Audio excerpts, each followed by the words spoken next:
All right, what's up, guys? Hope you guys are having a great day, man. Now, I'm going to do a better effort to keep these intros shorter. If you guys are looking for entertaining Madden games on YouTube, you guys have come to the perfect place. This is the most exciting game I've played probably all year, and there's a lot on the line, man. There's $1,000 on the line. Winner take all. We're playing CleffTheGod, one of the best Madden pros in the world.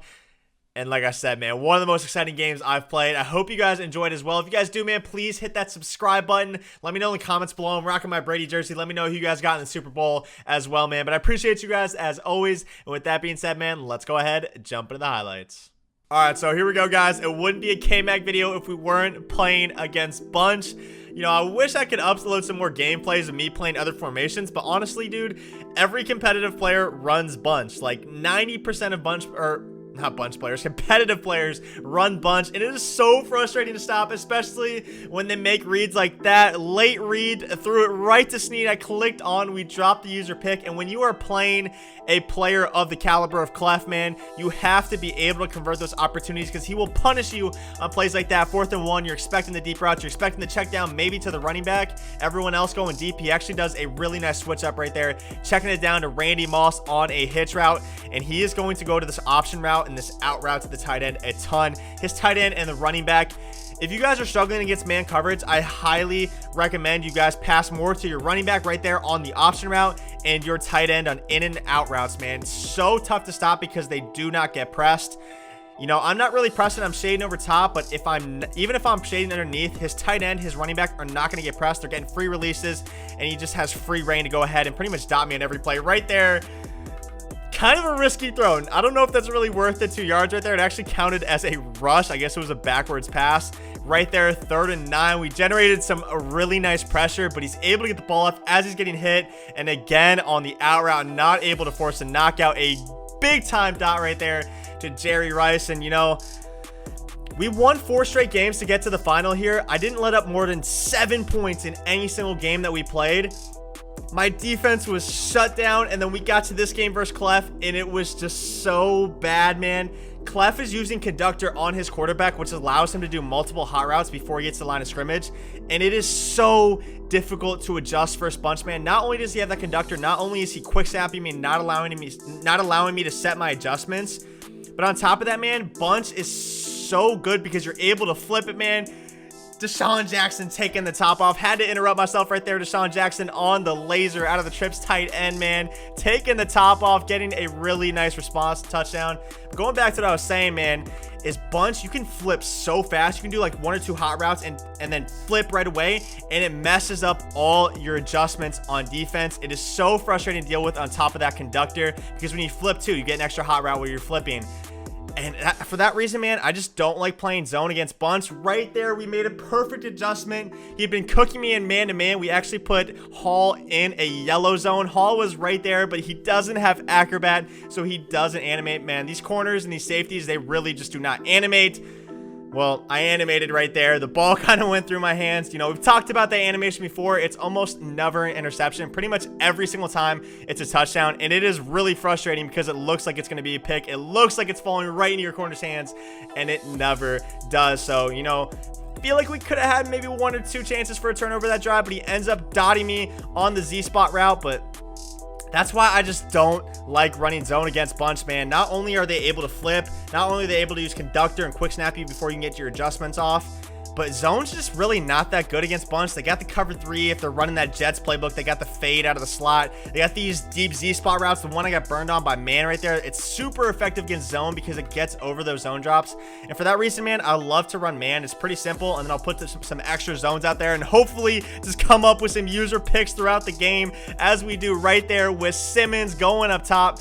Old man stick work, not able to get any more yardage on that, but you know, a really nice response from me there. I had a pretty abysmal last drive, throwing the ball away twice, getting 2 intentional groundings.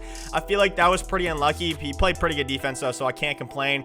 And then right here on the run is Rich Gannon throwing a beam to the 19-yard line. 1st and 10, 19-yard line. This guy, Hendricks, man, he is such a nightmare to deal with. He kills me in every game I play. And when people are rocking those Raider theme teams, man, he's just even more lethal than he normally is because he gets that +2 speed with the 50 Raiders. But, you know, a really nice stat right there. If you guys ever get in a situation where it's 2nd and long, 3rd and long, don't try to get it all back. Like, you don't need to convert on 2nd down. You don't even need to convert on 3rd and long. Like, try to get a short underneath play. Like, your opponent's probably going to back all their zones up. It's just, you know, a habit of most players. They're going to back all their zones up, protect the sticks, and they're basically just going to allow you to check down to these slants, these table routes, and you can pick up a really nice chunk of yards, make it more manageable for 3rd or 4th down. And oh man, did I mess up badly on defense right there, boys. I messed up big time. I played man-to-man with 2 safeties over top, and then I didn't man anyone up on the tight end. I had a guy in a zone to guard the sideline just in case he did run a tight end deep corner route. That's exactly what he did, but the cloud just didn't play deep enough, man. That's what I'm saying about the zone against bunch. Those deep corner routes down the sideline out of bunch are so effective. Even with zone drops, just not that good at defending it, and he's able to get 3 before half. That's absolutely killer, man. I cannot make those type of mistakes if I want to win $1,000 and beat one of the best players in the world, but we are on fire on offense, man. We have not made a single bad read all game. I don't even think we've thrown an incompletion yet, and we go up top once again to Deshaun Jackson.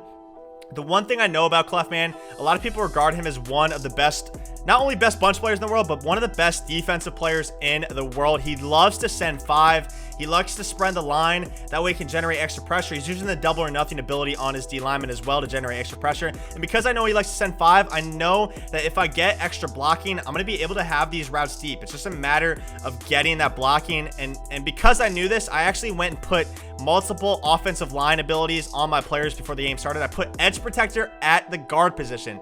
No one else tells you this. No one else knows about this. But if you're playing someone who's good and is sending 5 out of 3-3-5 wide, they're using double or nothing on their 2 ends on the inside. When they send 5 players, when they send 5 on a blitz, the 2 guys with double or nothing go 1-on-1 with your guards as we throw a dime up top to Tony Gonzalez. But going back to what I was saying, man, I actually use edge protector at guard because when they send 5 out of that 3-3-5 wide, they have the double or nothings at end. They're 1-on-1 with their guards, and they shed instantly with double or nothing on 1-on-1. So it's super important that I put edge protector on my guards so that when they're matched up 1-on-1, when Clef sends 5, they're holding their blocks, they're giving me, they're gonna get shedded. It just buys me an extra second, and you guys have seen it, man. I've thrown 2 missiles to Deshaun Jackson up top, and those abilities are allowing me to get that extra time in the pocket. I'm also using post up, which basically gives me better blocking in case he sends 3. If he sends 3, obviously the ends are going to go to the outside. They're going to be 1-on-1 with the tackles, but the guards can also help. If they have post up and edge protector, if they send 5, they're 1-on-1. They're defending against a double or nothing. If my opponent sends 3, they have post up on the guards. That way they're winning their double team block so they can help out the left and right tackle.